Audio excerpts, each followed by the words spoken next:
Hello hi అండి. ఇది ఏం మొక్క అనుకుంటున్నారా? ఇది టిష్యూ కల్చర్ ద్వారా ప్రాపగేట్ చేసిన అరటి మొక్క. G9 అరటి మొక్క అని, గ్రాండ్ 9 అరటి మొక్క అని కూడా అంటారు. నేను దీన్ని నిన్న ఆర్గానిక్ మేళాకి వెళ్ళినప్పుడు కొన్నాను. ఇది 50 రూపీస్కే దొరికింది. లక్కీగా దీంట్లో అయితే ఇంకో 2 పిలకలు కూడా ఉన్నాయి. మొత్తం 3 మొక్కలు అయితే వచ్చినట్టు.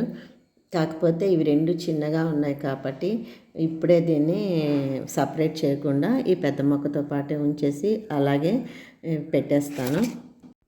దీన్ని కవర్లో పెడతాము. ఇప్పుడు గ్లాస్ తీసేసి సపరేట్ చేద్దాం. రూట్స్ చూసారా ఎంత బాగా హెల్తీగా ఉన్నాయో. అగ్రికల్చర్ వ్యవసాయము ఎప్పటి నుంచో ఉంది. నాకు ముందు దీని గురించి అయితే పెద్దగా ఐడియా లేదు. ఇప్పుడే దీని గురించి తెలుసుకున్నాను.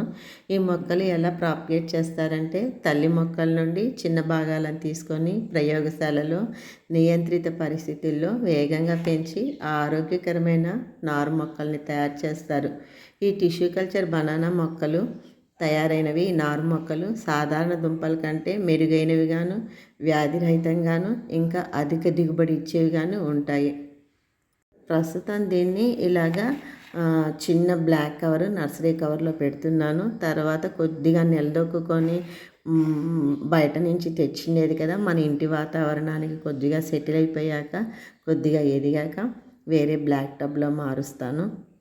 పూర్తి ఎండ తగిలేటట్టు కాకుండా దీన్ని ఇంకో మొక్క ఉన్న టబ్బులో పెడితే కొద్దిగా నీడ కూడా పడుతుంది. ఇలాగా పెట్టుకున్నాను. వేరే వాళ్ళకి కాసిన గెల చూపిస్తున్నాను. ఎంత పెద్దగా ఉన్నారో చూడండి. మన ఇంట్లో కూడా ఇలాగే ఇంత మంచిగా రావాలి.